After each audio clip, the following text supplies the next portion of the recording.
নমস্কার বন্ধুরা, Sharmi's easy to cook চ্যানেলে আপনাদের স্বাগত। সামনেই বড়দিন, আর বড়দিন মানেই কেক তো চাই।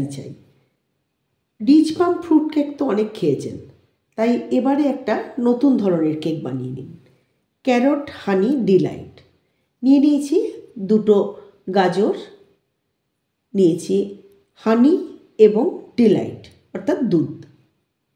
গাজরগুলো পরিষ্কার করে ধুয়ে নিয়ে আমি খোসা ছাড়িয়ে নেব এবং গ্রেটারের মোটা দিকটা দিয়ে গ্রেট করে নেব, যাতে গাজরটা খুব মিহি না হয়ে যায়।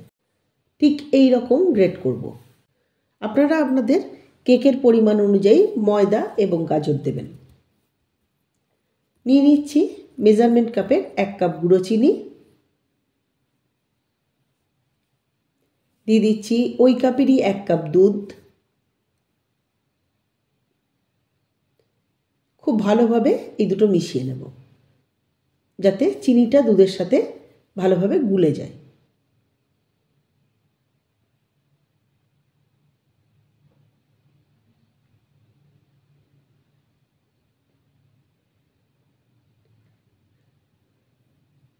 দিলাম ওই কাপেরই পৌনে 1 কাপ সাদা তেল। এটাও ভালোভাবে মিশিয়ে নেব।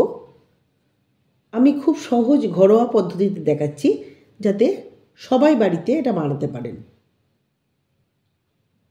অল্প একটু ভ্যানিলা এসেন্স দিলাম, আর দিচ্ছি অল্প পরিমাণ জায়ফল জয়িত্রীর গুঁড়ো। এটাও দুধের সাথে ভালোভাবে মিশিয়ে নিচ্ছি, যাতে পুরো দুধটাতে এর ফ্লেভারটা খুব ভালোভাবে মিশে যায়। এবার দিচ্ছি ওই মেজারমেন্ট কাপের 2 কাপ ময়দা,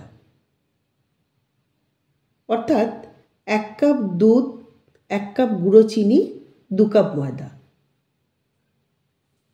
দোকান থেকে যে 10 টাকার এই গুঁড়ো দুধের প্যাকেট পাওয়া যায়, সেই 1 প্যাকেট দুধ এতে ঢেলে দিলাম। গুঁড়ো দুধ দিলে এর ফ্লেভারটা ভালো হয় এবং কেকটা খেতেও খুব ভালো সফট হয়।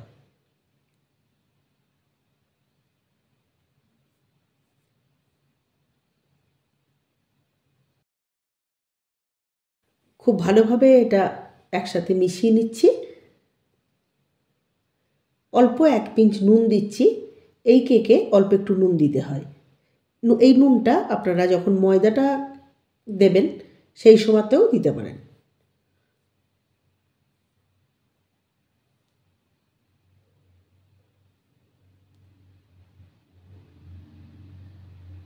এবার 1 বাটি গাজর আমি এর মধ্যে মিশিয়ে দিচ্ছি। পরিমাণটা দেখেই বুঝতে পাচ্ছেন যে 2 কাপ ময়দার জন্য আমি এই পরিমাণ গাজর দিয়েছি। তবে গাজরের পরিমাণটা সবসময় একটু বেশি হবে, তবেই জিনিসটা নরম হবে এবং গাজরের স্বাদটাও পাওয়া যাবে।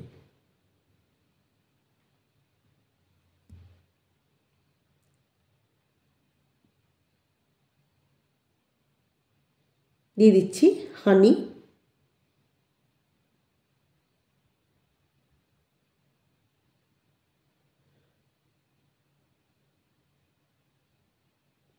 খুব ভালোভাবে সবগুলোই মিশিয়ে নিচ্ছি। আমার চ্যানেলের যারা নতুন বন্ধু, তারা অবশ্যই চ্যানেলটাকে সাবস্ক্রাইব করে নেবেন এবং পাশে থাকা বেল আইকনটিকে ক্লিক করে রাখবেন, যাতে সমস্ত নতুন রান্না সবার প্রথম আপনার কাছে গিয়ে পৌঁছায়। অবশ্যই লাইক এবং শেয়ার করবেন এবং কমেন্ট বক্সে জানাবেন কেমন হয়েছে।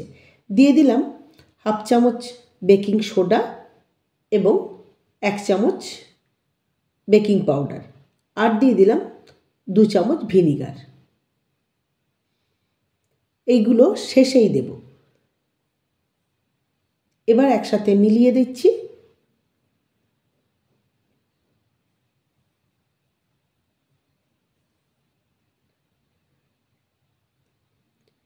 একটা থালাতে, যেটাতে আমি বেক করব, ওই থালাতে দিয়ে দিয়েছি অল্প একটু সাদা তেল। সাদা তেলটা থালার চারপাশে ভালোভাবে মাখিয়ে নিলাম। দিয়ে দিচ্ছি ওপর থেকে একটু ময়দা, যাতে কেকটা বেকিং করার পরে আটকে না যায়।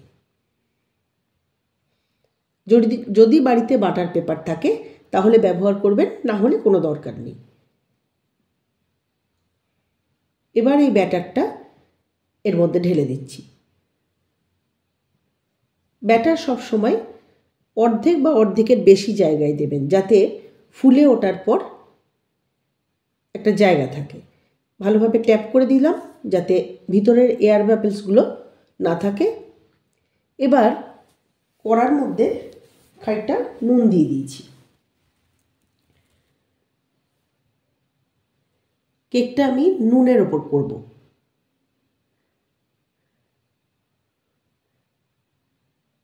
গ্যাস জ্বালিয়ে নুনটা প্রিহিট করতে দিচ্ছি। 5-7 মিনিট প্রিহিট করার পর বেকিংয়ের থালাটা আমি এর ওপর বসিয়ে দেবো।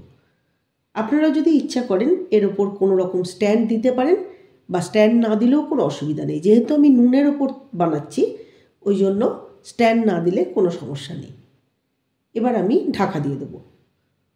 প্রথমে গ্যাসটা একটু বাড়িয়ে দেবো। হিটটা একটু ধরে গেলে গ্যাসটা একদম সিমে করে দেবো।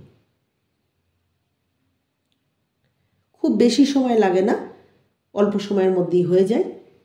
দেখুন মাঝখানে একবার খুলে দেখাচ্ছি কেকটা কীরকম ফুলেছে। তবে এখনও পুরোপুরি তৈরি হয়নি, বেকটা হয়নি, যার জন্য আমি আরেকবার ঢেকে দিলাম।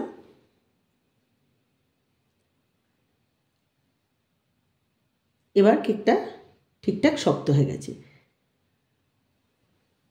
একটা তার ঢুকিয়ে দেখছি যে কোনো রকম কাঁচা নেই, যার জন্যে তারের গায়ে কিছু লাগেনি। তৈরি ক্যারট হানি ডিলাইট কেক। এবার একটা ডিশ নিয়ে আমি এটাকে আনমোল্ড করে নেব।